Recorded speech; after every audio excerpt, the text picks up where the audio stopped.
Здравствуйте! И снова герой нашего времени на Кавказе. На этот раз он намерен вторично запечатляться на кинопленке. Сейчас еще рано говорить о том, каким будет фильм.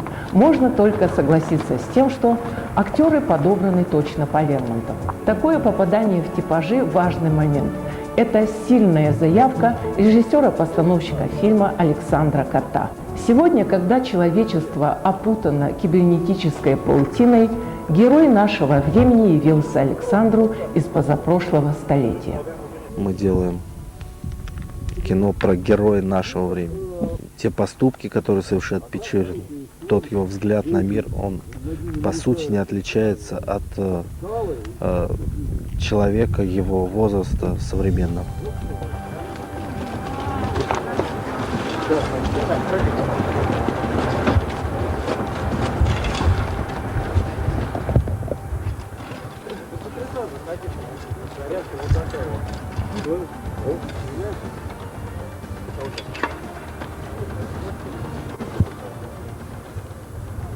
Сам Лермонтов пишет так. «Герой нашего времени, милостивые государи мои, это точно портрет. Но портрет не одного человека. Это портрет, составленный из пороков всего нашего поколения». Печорина в фильме играет популярный актер Игорь Петренко. Его суждение о своем герое не так беспощадно, как у Лермонтова. Что во мне злого или доброго больше? В принципе, как в человеке. Да кто знает, Бог его знает. Какой Печорин, а злой он, а добрый он, а любил ли он Беллу? Да никто мне ответит на этот вопрос. Отношение Лермонтова к своим героям легко читается в его произведениях. «Добрый Максим Максимыч», пишет он. Именно добрым предстал перед нами актер Сергей Никоненко. От него веет таким же теплым отношением к кавказцам, как от его героя Максимыча и от самого Лермонтова. Роль очень четко отражает душу, национальную душу русского характера. Да еще служивого человека, да еще служивого на Кавказе. Это все разница не маленькая. Вот, но Михаил Юрьевич это, по-моему, прекрасно понимал, знал. У него даже есть отдельная такая зарисовка, она так и называется, «Кавказец». И я больше всего оттуда почерпнул для характера. Потому что те люди, которые из России пришли и стали жить на Кавказе, они искренне этот Кавказ полюбили обычаи горцев, полюбили все, что связано с этой жизнью, с бытом, с нравами, нравственностью, совершенной чистотой взаимоотношений. Нет, на ступеньку не надо, просто приподняться на мысочках. Сергей Петрович!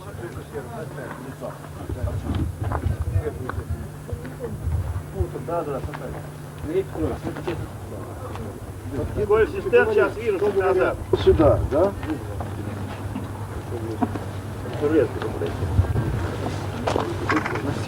Профиль вот так вот вышел вот сюда. Не соглашается с Лермонтовским Максимычем актер Арслан Мурзабеков. Он с симпатией относится к своему герою Казбичу и не считает его разбойником. Правда, Арслану сложно оправдать убийство Беллы и его героем.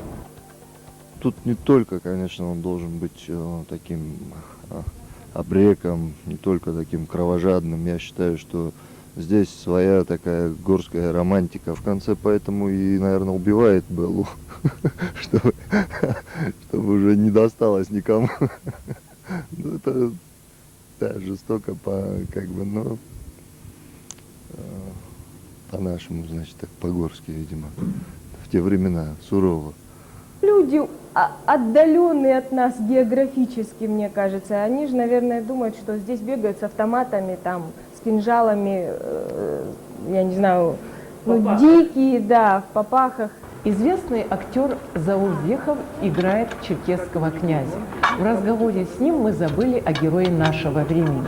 И не потому, что он нам не интересен, а потому, что для нас обоих важен этнографический момент в фильме. Ведь именно он так ярко выявляет менталитет народа. Самое страшное, что общий Кавказ, это значит, это некоторые представляют себе это кинжал в зубах.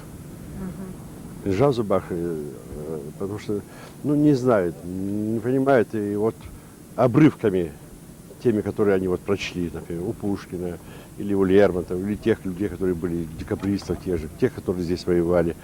Они все-таки на войну приехали. Они же не изучали народ. Они не изучали, не знают истории этого народа. Вот я здесь многим рассказываю, какие обычаи у нас есть. Им кажется, это дикими обычаями. А мы-то же понимаем, что там смысл какой есть. Глубокий смысл во всем этом.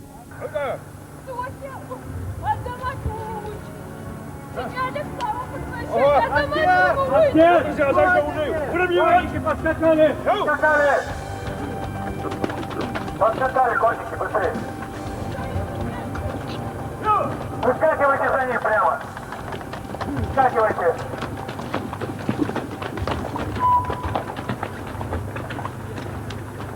Я видела, как режиссеры восхищались игрой Зехова. Они, когда его видели, они просто, мне кажется, они немели от восторга. Вот настолько он был хорош. Самое странное для них, пошутить можно, самое странное для них, что зять может не видеть свою тещу до конца дней своих, как говорится. Это для них дико. Почему? Как это можно с тещей не общаться? Конечно, это не факт, что обычаи избегания придумали именно адыги. Еще в IX веке до нашей эры знаменитый законодатель Спарты Ликург издал закон, запрещающий мужу и жене видеться при людях. Этот обычай был придуман специально для того, чтобы как можно дольше продолжить царство любви.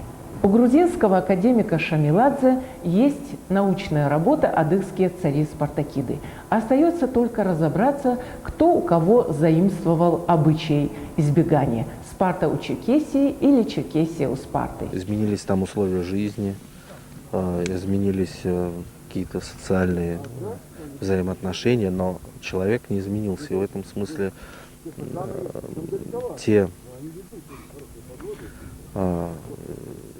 те поступки, которые совершает Печорин, тот его взгляд на мир, он по сути не отличается от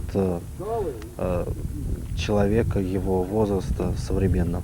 Если с человечества снять одежды обычаев и законов, оно предстанет таким, каким было в каменном веке, и особенно в области чувств. И тогда человек в пещере или в сериале отличается от человека в талантливом художественном фильме только глубиной творческого проникновения. И все же обычаи и законы представляют особый интерес. Поэтому актеры хотели знать о них как можно больше. Ну, мне во многом здесь помогают и люди, которые здесь живут. Например, такой замечательный актер Заур Зехов. Он играет князя. Вот в этой истории, связанной с Беллой. Приготовились! Мотор! Есть мотор, Кость? Да. 619, 3 дубль 4.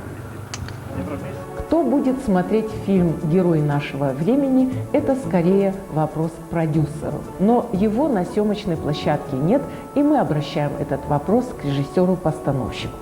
Школьники и старики, реально.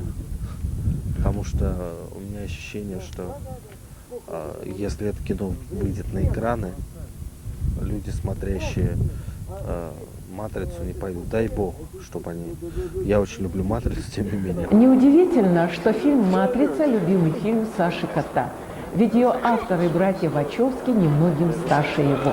Они ориентировали свой фильм на зрителей с разными вкусами и разным уровнем погружения. «Матрица» – это и лучший кунг-фу фильм, и лучший киберфильм, и не оставляет равнодушной серьезную науку. Достаточно сказать, что после выхода фильма в Германии состоялась научная конференция, а в зале, где я смотрела этот фильм, сидели люди разного возраста, в том числе моложе 14 лет. Ты смотрел «Матрицу»? Я смотрел «Матрицу». Ну и как? Хороший фильм, классный.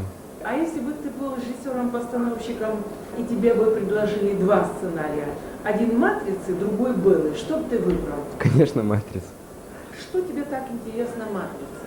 Особенно интересна мне компьютерная обработка и монтаж. Есть там история любви? Есть между главными героями. Она тебе понравилась? Да, она такая скрытая, а потом разворачивается все больше и больше. История любви, которая в «Белле», или история любви, которая в «Матрице»? Что тебе интереснее? Просто как история любви? Мне интереснее история любви в «Матрице». Мне нравится психология современности, а не старой. А не устарела история наивной юной Беллы сегодня в эпоху сексуальной революции? Нет, ну вообще история любви, они, наверное, не устаревают никогда. И, может быть, тем они хороши, что в эпоху революции можно как бы оглянуться назад и увидеть таких наивных, молодых, романтичных. Это будет в контрасте с современностью, и это будет здорово. А ты смотрела «Матрицу»? Вообще фильмы такого рода с какими-то эффектами, где душа уходит за компьютерную графику, мне как-то не очень интересно. У авторов «Матрицы» есть нечто общее с Сашей Котом, кроме любви к киберфильму. Но здесь нужен маленький пролог. Я училась в Институте кинематографии в одно время с ним. Он в режиссерской мастерской Владимира Хотиненко, я в режиссерской мастерской Вадима Абдрашитова. Мы не были знакомы, но его знали все в институте, потому что он после второго курса выиграл международный студенческий кинофестиваль короткометражным фильмом «Фотограф». Как-то я стояла рядом с мастерской Хотиненко и увидела Сашу. Через минуту он прошел вновь, но на этот раз в другой одежде. Я удивилась, и мне сказали, что это его брат-близнец. Вспомнив это, я задала Саше вопрос о его брате. Ведь создатели «Матрицы» тоже близнецы-братья. Да, у меня есть брат, он близнец. Мы вообще-то не похожи. Вот так вот, если поближе к нам пообщаться, и близкие вообще, то есть абсолютно разные люди. Но тем не менее, при первой встрече, естественно, происходит путаница. Он окончил театральный институт, потом высший курс режиссеров, и тоже сейчас снимает, вот сейчас запустился с кино, до этого снял сериал, в общем, тоже выбрал себе такую стезю кинорежиссера. Мы похожи, по сути, в смысле творчества. Мы делаем похожие вещи, не сговариваясь. На мой вопрос, как случилось так, что он взялся за фильм, который будут смотреть только старики и дети, Саша отвечает. Надо быть сумасшедшим, чтобы отказаться от этого материала. Потому что, когда предлагают режиссеру сделать Печорина, герой нашего времени, поработать с материалом, даже не зная ничего о той эпохе, не зная, по сути, Лермонтова, может быть, единственная возможность в жизни сделать, поработать с этим материалом. Многие литературоведы считают, что Лермонтов фигура мистическая. Не случалось ли чего-нибудь необычного со времени работы над фильмом? Мы снимаем как бы не благодаря там, а вопреки постоянно. Тем не менее, нам помогает погода, помогают люди, помогают обстоятельства снимать там в каком-то определенном графике, выходить из невероятных условий. Сгорел дом Печорина. Мы успели снять сцену одну, но все равно он сгорел. Уехали ночью, как вечером, часов в 9, там, 10. Нет, часа в 2 ночи, точнее. И в 11 утра она вдруг вспыхнула, ее не стало. Но в кино чем больше препятствий, тем интереснее их решать. Мы как-то нашли вариант, где это снять, как снять, не выходя из графика. И я знаю одно, если бы материал был бы не наш, мы бы прекратили съемки на 3-й день. Саша, он молодец. Я думаю, что это его еще, скажем так, может быть, опыта у него не так много, он еще не так много картин снял. Но, во всяком случае, он уже сложившийся режиссер. Я так считаю, по опыту наблюдения за разными режиссерами, за очень опытными, за зрелыми уже режиссерами. Я думаю, что это один из лучших. Он будет входить в одних из лучших режиссеров России. Фильм «Герои нашего времени» будет готов не раньше, чем через год. А все это время мы будем посылать его создателям нашу нешуточную кавказскую энергетику с пожеланием успеха. Любовь и мир – таковы уроки нашей истории. Всего доброго, до свидания.